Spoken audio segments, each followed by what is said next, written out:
क्योंकि योगी जी आप अभी बहुत युवा हैं, 49 साल के हैं, और बीजेपी में क्या भारतीय राजनीति में सबसे युवा नेताओं में से आप एक हैं, यानी अभी आपकी पारी बहुत लंबी चलने वाली है। तो क्या आप उत्तर प्रदेश के अलावा केंद्र में भी अपनी कोई भूमिका देखते हैं आगे? देखिए, मैं अपनी भूमिका कहीं नहीं देखता हूं।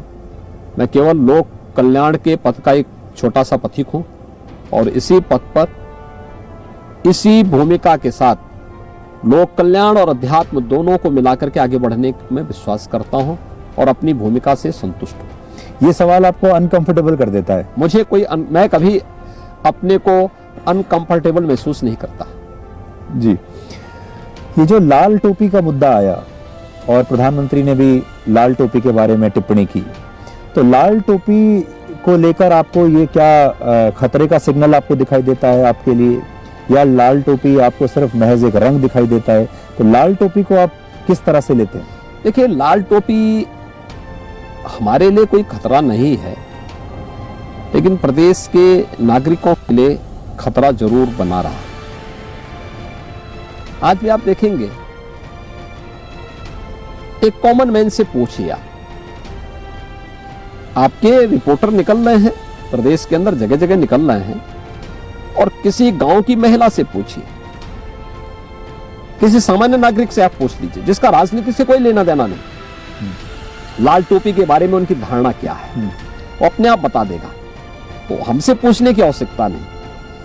एक छोटे से बच्चे से लेकर के, स्कूल जाने वाले बच्चा या बालिका से लेकर के, और किसी भी अन्य नागरिक, सामान्य नागरिक का जिसका किसी राजनीतिक दल से कोई संबंध नहीं, उनसे अगर आप पूछेंगे तो वो आपको बता देगा कि लाल टोपी का मतलब क्या है। कोई भी उस लाल टोपी को सज्जनता, ईमानदारी और शिष्टाचार की दृष्टि से नहीं देखता।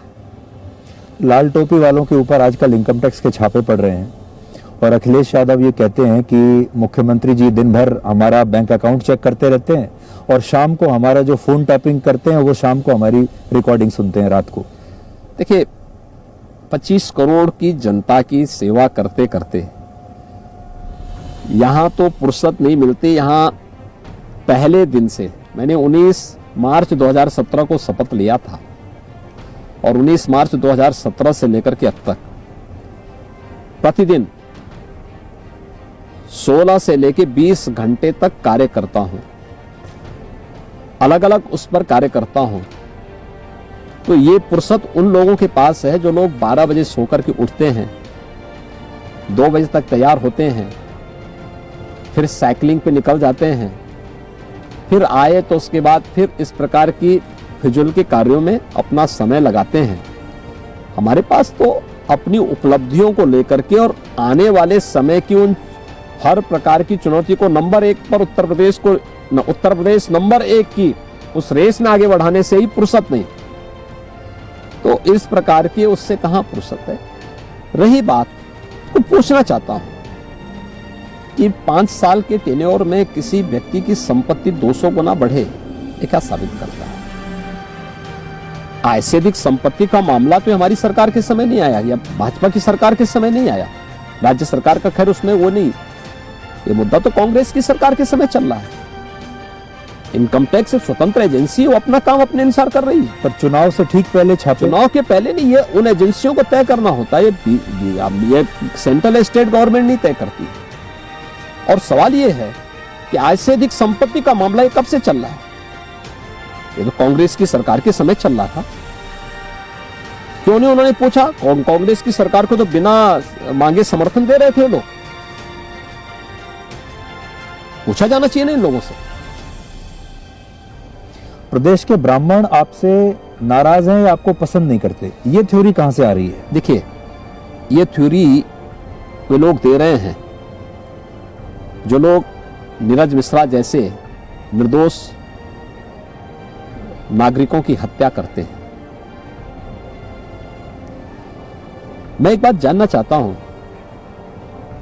बीजेपी ने 5 साल के अंदर जो काम किया है राज्य के अंदर, वह सांस्कृतिक मूल्यों की स्थापना का कार्य हो, अयोध्या में राम जन्मभूमि के मंदिर निर्माण का कार्य प्रारंभ हो चुका है, काशी में कार्य सबके सामने है। विंध्यवासिनी धाम का कार्य, नेमिष का कार्य, सुख तीर्थ का कार्य, ब्रज क्षेत्र, ब्रज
क्लब कल्चर और किसी अपने रूम में बैठ करके इन पर चर्चा आप लोग करते हैं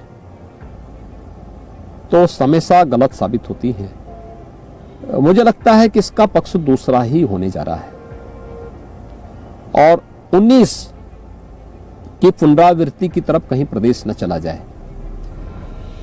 तो ये योगी वर्सेस ऑल होगा या योगी देखिए, ये वर्सेस बीजेपी वर्सेज ऑल होगा और ऑल में कौन आता है, ये नंबर 2 और नंबर 3 की लड़ाई किनके बीच में है, ये प्रदेश की जनता मुझे लगता है कि नेताओं की और उन पार्टियों की कारगुजारियों को देख करके अब तक तय कर चुकी होगी।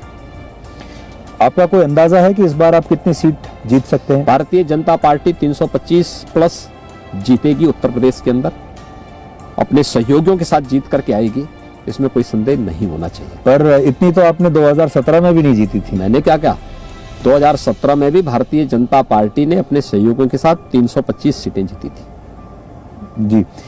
लेकिन इस बार हमने ये देखा कि 2017 में जो आपका जो रणनीति थी, आपने एक बड़ा गठबंधन बनाया, वैसा ही गठबंधन अखिलेश बनाने की कोशिश कर रहे हैं इस बार, और उनका जो गठबंधन है उसमें उनकी बास्केट में ज्यादा फूल दिखाई दे रहे हैं। देखिए, हर राजनीतिक दल को अपने अनुसार गठबंधन करने की पूरी स्वतंत्रता है।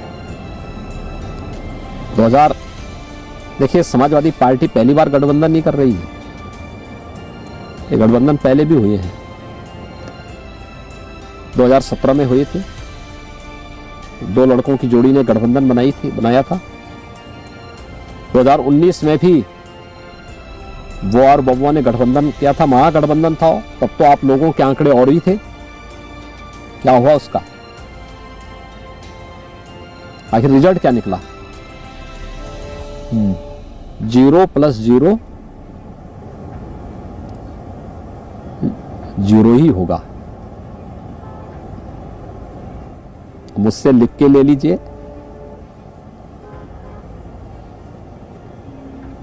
हर जगह कमल कमल कमल दिखेगा, बाकी गायब हो जाएगा। इस बार हमने ये देखा कि अभी जब हम आपके साथ आपका इंतजार कर रहे थे तो आपकी प्रधानमंत्री के साथ एक वीडियो कॉल चल रही थी।